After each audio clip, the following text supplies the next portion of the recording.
Welcome back नाज़रीन, clinic online में दोबारा खुशामदीद कहता हूँ। बात तो हो रही है आज गुर्दे की पथरी के हवाले से, लेकिन ज़ाहिर बात है कि जब क्लिनिक ऑनलाइन होता है तो फिर क्लिनिक में हर तरह के लोग कॉल भी कर रहे होते हैं। प्रोग्राम अभी ब्रेक से पहले जो थी फ़रा साहिबा का फ़ोन था लाहौर से। सिर्फ एक बात ये कहूँगा तमाम पेरेंट्स से, खुदा के वास्ते, इनकी 13 साल की उम्र में शादी हुई है, 13 साल और 15 साल की उम्र में डिलीवरी हुई है, और अगर वो डिलीवरी जो है वो प्रोलॉन्ग हो गई, ऑब्स्ट्रक्टेड हो, तो बच्चियों की शादियां सही हैं। हमारा मज़हब भी कहता है कि जब बच्चियां या बच्चे बाले हो जाएं तो उनकी शादियां कर देनी चाहिए। लेकिन 13 साल की उम्र जो है डॉक्टर साहब, ये बताइए क्या उसके फिर मसले मसाइल क्या होते हैं? देखिए, मसले मसाइल एक तो बच्चा होगा, और दूसरा ये है कि जो उनकी बाढ़ पूरी नहीं हुई होती तो डिलीवरी में प्रॉब्लम्स होते हैं। आम तौर पर ये देखा गया है कि जो उसमें फिर कॉम्प्लिकेशंस भी डिलीवरी में बहुत होती हैं। मैटरनल मोर्टेलिटी है, डेवलपमेंट हो चुकी होती है 13 साल 15 साल की उम्र में, पूरी तरह से बिल्ट नहीं हुई हुई होती, नहीं हुई हुई ठीक है। ऑर्गन्स अपनी जगह पूरे डेवलप हो चुके होते हैं, लेकिन जिस्म नहीं पूरा डेवलप हुआ होता है 13 साल की उम्र में। तो उसमें यह कि बच्चा फंसता है, फिर उसके बाद प्रॉब्लम होती हैं, मसल्स डैमेज होते हैं, ब्लैडर डैमेज होता है, रेक्टम डैमेज होता है, बच्चा फंस जाता है, बच्चा भी ज़ाया हो जाता है, माँ को भी नुकसान। 27 साल की अभी हैं, यानी 12 साल से ये मसला झेल रही हैं। ये यूरोलॉजिस्ट के पास चली जाएं तो उम्मीद है ये देखिए, ये चीज़ें जो उन्होंने बताई हैं कोई इतने मसले की चीज़ें नहीं हैं। सही डायग्नोज हो, उसका ट्रीटमेंट हो, इंशाल्लाह सेहतयाबी नहीं। अगर चाहे वो स्ट्रेस इनकॉन्टिनेंस हो, चाहे वो अर्ज कॉन्टिनेंस हो, चाहे वो फिस्टुला हो, सबके तीनों का इलाज मौजूद है। एनीवेज फरहा, नाउम्मीद ना हो। यूरोलॉजिस्ट के पास मैं बार बार इसलिए कह रहा हूँ कि अगर आपके मुंह से अगर नहीं निकल रहा हो तो 10 दफ़ा जो है ना यूरोलॉजिस्ट बोलें तो मुँह पे भी चढ़ जाएगा, और जाके दिखाइए, ठीक है। और बीमारी है, इसमें कोई शर्माने की बात नहीं है। मिसेज़ इरशाद हैं हरीपुर से। अस्सलाम वालेकुम मिसेज़ इरशाद। वालेकुम अस्सलाम, कैसे हैं? अल्हम्दुलिल्लाह खैरियत से हैं।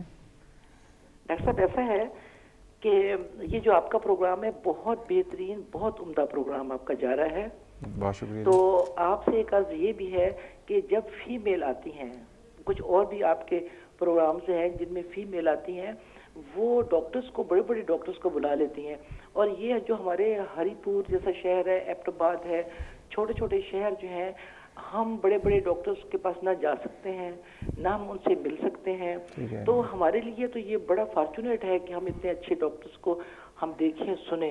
तो आप प्लीज़ काइंडली हर एक को ये कहें कि जो मेज़बान होता है ना, वो कम से कम बात करे। जैसे आप हैं, आप टू द पॉइंट बात कर रहे हैं, और आप डॉक्टर को बात करने का मौका दे रहे हैं कि वो लोगों को कुछ बताएं, समझाएं। तो ये काइंडली हर एक को बताएं। दूसरे नंबर पे मेरा ये प्रॉब्लम है कि मेरी एज जो है वो 62 ईयर्स है, मुझे ब्लड प्रेशर भी है, शुगर भी है। मेरा ये प्रॉब्लम है कि जो मतलब यूरिन पास होता है वो एकदम से फौरी तौर पे जैसे मैं करना चाहूँ तो वो नहीं होता। पहले तो काफ़ी सारा हो जाएगा, फिर थोड़ा थोड़ा आहिस्ता आहिस्ता कुछ मतलब है टाइम लेगा, और फिर मतलब आएगा चंद सेकंड्स के बाद 2-4 कतरे आ जाएंगे, या 10-15 कतरे आ जाएंगे, फिर 2-4 सेकंड के बाद फिर इस तरह से होता है। तो ये मसला मैं चाहती हूँ कि आप मुझे बताइए। अच्छा डॉक्टर साहब, कुछ पूछना चाहेंगे आप इनसे? आपके बच्चे माशाल्लाह कितने हैं? मेरे बच्चे 4 हैं, और चारों बच्चे जो हैं माशाल्लाह जवान हैं। और क्या नॉर्मल डिलीवरी हुई थी कि ऑपरेशन से हुए थे? नॉर्मल ही हुई थी। नॉर्मल। देखिए, आपका मसला और कुछ पूछना है? ठीक है जी मिसेज इरशाद, बहुत शुक्रिया। अभी आपके सवाल का जवाब, पहले सवाल का जवाब दे दें, फिर मैं आखिरी और दूसरे जो कॉलर उनके सवाल। देखिए, ज़्यादा चांसेस ये हैं कि इनका वक्त के साथ, उम्र के साथ मसाने का जो मुंह है वो सिकुड़ रहा है। वो सिकुड़ने की वजह से एक दफ़ा में मसाना पूरा खाली नहीं होता, उसमें थोड़ा पेशाब हर दफ़ा रह जाता है जो उनको थोड़ा थोड़ा करके आता है, और उस पेशाब रहने की वजह से उनको इन्फेक्शंस हो रहे हैं, जिसकी वजह से वरम आ रहा है ब्लैडर में, और उससे ये हो रहा है कि वो जो तेज़ी से आता है पेशाब जाते जाते निकल जाता है, जो होता है इन्फेक्शन की वजह से है। तो इनका यही तशख़ीस होनी चाहिए, डायग्नोसिस होनी चाहिए, और उसका इलाज इसका कोई ज़्यादा मुश्किल नहीं है। उसकी ओपनिंग जो नैरो हो गई है उसको डायलेट कर देंगे। अगर ये सही ना करें तो क्या इसमें पथरी बनने के चांस भी होते हैं? ब्लैडर में पत्थर बन सकते हैं कि रुकावट है तो वो पीछे स्टोन बन सकता है। अच्छा, ये तो खातून का मसला था। इसी तरह बशीर साहब ने हमें कॉल किया था अटक से, और उनका मसला प्रोस्टेट का था। जी।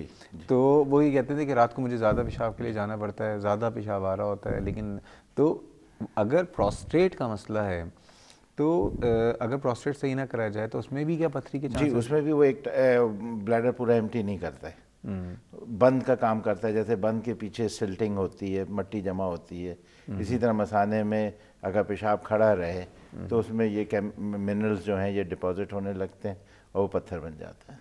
ओके, यानी अगर आपको प्रोस्टेट के सिम्टम्स हैं तो पहले मुआयना करवाएं। अच्छा, ऐसा हो सकता है कि प्रोस्टेट ना हो और वो पत्थर ही नीचे आके उसने ब्लैडर पे ये हो ब्लॉक सकता कर है दिया? अगर बड़ा पत्थर आ गया है, जैसे बाज़ दफ़ा बाज़ लोग सेंटीमीटर से बड़ा पत्थर ऊपर से नीचे आ गया है तो वो ब्लैडर के मुंह पर आके फंस जाएगा। फंस जाएगा? फंस जाए। आमतौर पर होता है पत्थर फंस गया, पेशाब बंद हो जाता है, उनके कैथेटर लगाना पड़ता है, फिर ब्लैडर का स्टोन निकालना पड़ता है। ओके, एक कॉलर कासिम साहब ने सवाल किया था कि जो चाय, दूध, कॉफ़ी, क्या इनसे पथरी बनने के चांसेस होते हैं? देखिए, हर चीज़ की ज़ाती नुकसानदेह है। अच्छी चीज़ भी अगर आप ज़्यादा मकदार में लेंगे तो वो नुकसान करेगी। दूध आमतौर पर देखा गया है कि अगर पत्थर किसी का बन रहा है तो पहली चीज़ बेचारे की जो बंद कराई जाती है वो दूध बंद करा दिया जाता है। देखा यह गया है कि दूध एक सर्टन अमाउंट जिस्म को ज़रूरी है, कैल्शियम चाहिए। तो कहते हैं कि कैल्शियम के स्टोन से तो दूध तो बंद करा दो। हाँ, नहीं, लेकिन कैल्शियम नहीं होगा तो हड्डियाँ कमज़ोर हो जाएंगी। कैल्शियम नहीं होगा, अगर कैल्शियम बहुत कम हो जाएगा तो पत्थर खुद भी बनेंगे लेकिन दूसरे किस्म के पत्थर बनेंगे। तो एक सर्टन अमाउंट कैल्शियम की रिक्वायरमेंट जिस्म को चाहिए। तो दूध नहीं बंद करना चाहिए? दूध नहीं बंद करना चाहिए। ये भी ना हो कि पूरी बाल्टी भर के दूध अच्छा, रोज़ाना हमारी पी ले। अमूमन मैं इसमें क़तई कलामी माफ़, जब अमूमन जब ख़वातीन हामला होती हैं, प्रेग्नेंट होती हैं, तो उनको दूध बहुत ज़्यादा पिलाया जा रहा होता है। अच्छा, कहीं तो हमारे मुल्क में ऐसा है कि बेचारी पीने को ढंग का पानी नहीं मिलता उनको, मतलब दूध तो दूर की बात है, और कहीं ऐसा है कि जग भर भर के दिए जाते हैं, दूध पियो, बच्चा सेहतमंद भी होगा, गोरा भी हो जाएगा। ठीक है ना, एक पता नहीं कहाँ से तासुर है। अगर इस तरह से दूध पीने से सारे बच्चे गोरे होंगे तो जितने ब्लैक अफ्रीकन्स हैं उन सबको दूध पिलाएं, उनके बच्चे भी गोरे हो जाए। लेकिन तो डॉक्टर साहब, ये जो इतना दूध ख़वातीन को पिला दिया जाता है कभी कभार, ये भी सही होता है? नहीं, बहुत देखिए, वही जैसे ज़ाती हर चीज़ की जो आप डेली रिक्वायरमेंट से ज़्यादा ले रहे हैं तो उनका वज़न बढ़ेगा, फिर कैलोरी इनटेक बढ़ेगी, फ़ैट होता है उसमें, प्रोटीन ठीक है, कैल्शियम भी मिल रही है, लेकिन ज़ाती वो फिर वो प्रोटीन वेट इंक्रीज़ होगा, कैल्शियम ज़्यादा जाएगा तो उससे प्रॉब्लम होगा। यानी दूध अगर पथरी है तो बंद नहीं करें, नॉर्मल दूध। अच्छा, चाय, कॉफ़ी वो भी ज़्यादा पीने से नुकसानदेह, कम अमाउंट में, नॉर्मल अमाउंट में कोई इतना नहीं। नॉर्मल कितना, मतलब 2-3 प्याले दिन? 2-3 प्याले, ठीक है, वो नॉर्मल है। ये जो कहा जाता है जिनको पथरी हो जाए कि टमाटर मत खाओ और क्या कहते हैं बाकी और भी बहुत, पालक देखिए, उस ख़ास किस्म के पत्थर होते हैं जिनमें इनसे बनते हैं। जैसे यूरिक एसिड का जिक्र किया, यूरिक एसिड स्टोन है, उनमें यह है कि इनकी खाने की ज़ाती की वजह से पत्थर बनते हैं। अब देखिए, आम हालात में हम लोग के खानों में टमाटर होता है, एक हांडी में कितने 3-4 टमाटर होते हैं, उसमें माशाल्लाह पूरा घर खाता है। तो एक के हिस्से में कितना टमाटर आया? आधा चम्मच, 1 चम्मच। अगर ये ना है कि आमतौर पर मैं ये कहता हूँ मरीजों से कि ऊपर से कच्चा टमाटर ना लो, खाने में जो हो रहा है खाते रहें। छोटे अमाउंट, स्मॉल अमाउंट में कोई इतना बॉदर नहीं करता। टमाटो केचप कितना खाएगा? आजकल होता है ना हर चीज़, बर्गर के साथ टमाटो केचप। हाँ, तो ज़ाती देखिए, जिनको अगर यूरिक एसिड के स्टोन बन रहे हैं, वो यूरिक एसिड, अच्छा यूरिक एसिड बहुत कॉमन है या नहीं? ज़्यादा कॉमन नहीं है। ज़्यादा कॉमन कैल्शियम ऑक्सलेट। सबसे ज़्यादा कॉमन जो है वो कैल्शियम ऑक्सलेट है। 80% पत्थर जो होते हैं वो कैल्शियम ऑक्सलेट। तो उसमें टमाटर का या पालक का कोई रोल होता है? इतना ज़्यादा नहीं रोल, इतना ज़्यादा रोल नहीं होता। अच्छा, ठीक है। तो यानी पथरी अगर बनने के लिए ग़िज़ाई कोई जो भी चीज़ें हैं खाने पीने की, उसका कितना ज़्यादा ताल्लुक़ नहीं है? इतना ज़्यादा नहीं, ओवरबोर्ड ना जाए, बहुत ज़्यादा चीज़ें ना खाएं। ठीक है। अब ये बताइए, जो बात हो रही थी लिथोट्रिप्सी के हवाले से, लिथोट्रिप्सी में आपने कहा वो शॉक वेव्स आती हैं और वो तोड़ देती हैं, चूरा कर देती हैं पत्थर। तो पेशेंट को दर्द होता है उसमें? देखिए, आमतौर पर मेजॉरिटी पेशेंट को दर्द नहीं होता, उनको ऐसा महसूस होता है जैसे कोई पीठ में उनके मुक्का मार रहा है। जिनके लिथोट्रिप्सी हुई है, बाद वो मुझसे डिस्प्यूट करेंगे, बाद को बहुत शिद्दत का दर्द होता है। वो यही है कि पेन थ्रेशोल्ड लोगों के मुख्तलिफ होते हैं, ठीक है, लेकिन ज़्यादा ये करते हैं, उनको हम लोग पेन किलर दे देते हैं प्रोसीजर शुरू होने से पहले, तो उसमें यह है कि काफ़ी हद तक कम हो जाता है। अच्छा, एक सेशन में पत्थर सारे टूट जाते हैं या नहीं? वो डिपेंड करता है पत्थर के साइज़ कितना बड़ा है। वही मिसाल है कि आप एक छोटा हथौड़ा है, पत्थर मेरे पास है, अब वो बार बार मैं पत्थर मार रहा हूँ हथौड़े से, अगर छोटा पत्थर है तो एक दफ़ा हथौड़ा मारूंगा चूरा हो जाएगा। ठीक है। कौन सा ऐसा साइज़ का पत्थर है जिस पे लिथोट्रिप्सी भी नहीं की जाती है? देखिए, आम तो अब ये है कि 1.5-2 सेंटीमीटर से बड़ा पत्थर हो तो उसको लिथोट्रिप्सी नहीं करते। नहीं करते। फिर क्या करते हैं? उसका फिर ऑपरेशन करके निकालते। अच्छा, ये तो ऑपरेशन से निकाल दिया। अब वो जो लिथोट्रिप्सी से पत्थर जो टूट रहा है जी, वो कहीं जाके उसके जो टुकड़े कहीं फंस तो नहीं सकते? देखिए वो यही है कि पत्थर के टुकड़े चूरा करता है। मशीन जो लिथोट्रिप्सी का काम है सिर्फ चूरा करना।